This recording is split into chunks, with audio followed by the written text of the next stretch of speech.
Welcome back to my channel.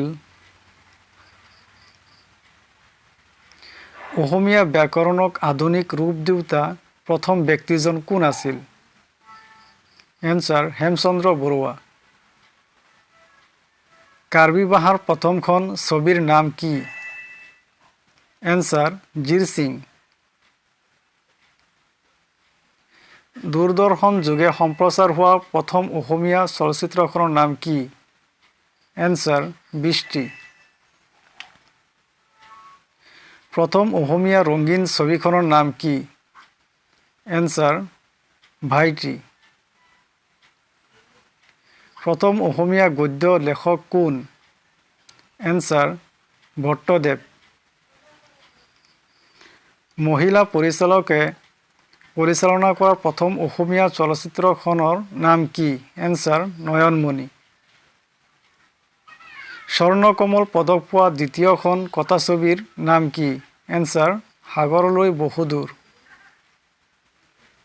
প্ৰথম অসমীয়া romantic কবিজনৰ নাম কি? এনসাৰ চন্দ্ৰকুমাৰ আগৰৱালা।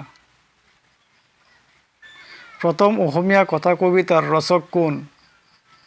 এনসাৰ যতীন্দ্ৰনাথ দুৱৰা। আৱাহন কাকতৰ প্ৰথম সম্পাদক কোন আছিল?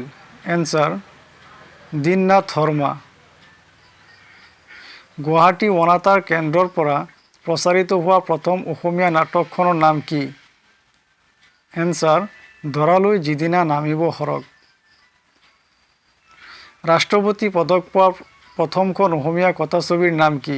Answer Ranga police. অসমীয়া ভাষা সাহিত্যৰ জনক কোন? এনসাৰ শ্ৰীমন্ত শংকৰদেৱ। প্ৰথম অসমীয়া লেখিকাগৰাকীৰ নাম কি আছিল? এনসাৰ